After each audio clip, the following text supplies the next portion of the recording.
ব্রাজিলের আক্রমণ ভাগ বিশ্বকাপ জেতার জন্য যথেষ্ট শক্তিশালী, কিন্তু একটা সমস্যা ব্রাজিলের পুরো স্বপ্নটাকে ভেঙে দিতে পারে। বিশ্বকাপের আগে দুটো ফ্রেন্ডলি ম্যাচ দেখার পরে একটা জিনিস পরিষ্কার, ব্রাজিলের অ্যাটাকিং লাইন আপ অনেক শক্তিশালী। ভিনিসিয়াস জুনিয়র, রাফিনা দুজনেই দারুণ ফর্মে আছে। ভিনিসিয়াস জুনিয়র প্রথম ম্যাচে 1 গোল 1 অ্যাসিস্ট করে দারুণ পারফরমেন্স করে পানামার বিপক্ষে। এরপরে ইজিপ্টের বিপক্ষেও গতকালকে বেশ ভালো পারফরমেন্স করেছে ভিনিসিয়াস।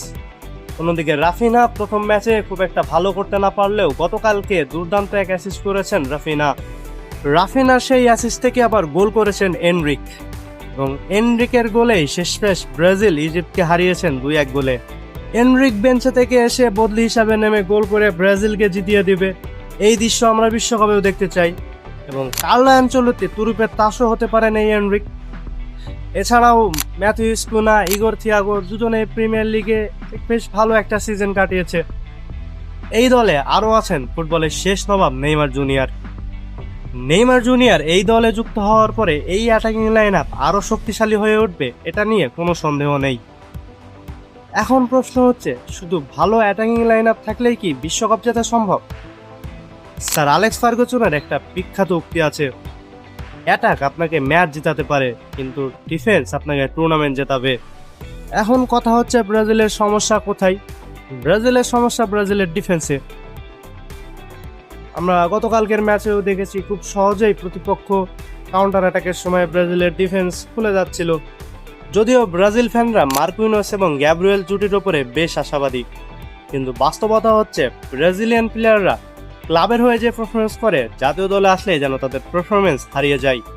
যার জলজান্ত প্রমাণ মার্কুইনোস। গতকালকে যখন মার্কুইনোস ব্রাজিলের হয়ে খেলতে নামে, তখন ম্যাচের শুরুতে একটা খুব আননেসেসারি ভুল করে বসে, এবং সেখান থেকে ব্রাজিল গোল কনসিড করে। এবং এই মার্কুইনোস পিএসজির হয়ে এই সিজনে সবকিছু জিতেছে, পিএসজির হয়ে লিগ জিতেছে, পিএসজির হয়ে সদ্য চ্যাম্পিয়ন্স লিগ জিতেছে, এবং পিএসজির এই টিমের পুরো ডিফেন্স লাইনটাকে লিড করে মার্কুইনোস।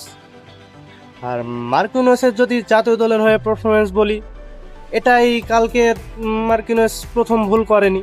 মার্কুইনোসের এর আগেও আমরা অনেক এরকম ভুল দেখেছি ব্রাজিলের হয়ে খেলতে গিয়ে। তাই একটা প্রশ্ন এখানে থেকে যায় যে মার্কুইনোসের পারফরমেন্স নিয়ে। এছাড়াও ব্রাজিলের এই মুহূর্তে সবচেয়ে বড় যে সমস্যা, সেটা হলো ব্রাজিলের এই দলে কোনো ওয়ার্ল্ড ক্লাস ফুলব্যাক নেই। যদিও আপনি ওয়েসলির কথা বলতে পারেন ওয়ার্ল্ড ক্লাস ফুলব্যাক, কিন্তু ওয়েসলিও গতকালকের ম্যাচে শুরুতে ইনজুরি নিয়ে মাঠ ছাড়ে।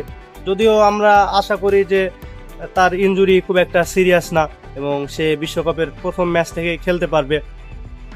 আরেকটা জিনিস খুবই হতাশাজনক, যে দলে Cafu, Marcelo, Dani Alves, Roberto কার্লোসের মতো ফুলব্যাকরা খেলে গেছে, সেই দলের বিশ্বকাপ স্কোয়াডে কোনো ওয়ার্ল্ড ক্লাস ফুলব্যাক নেই।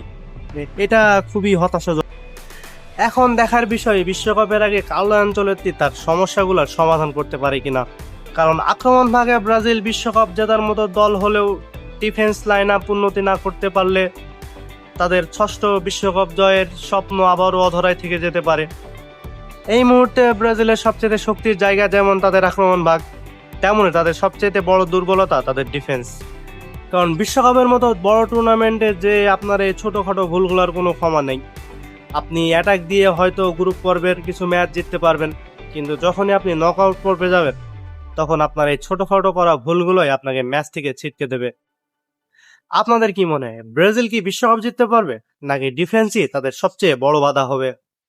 কমেন্টে জানান।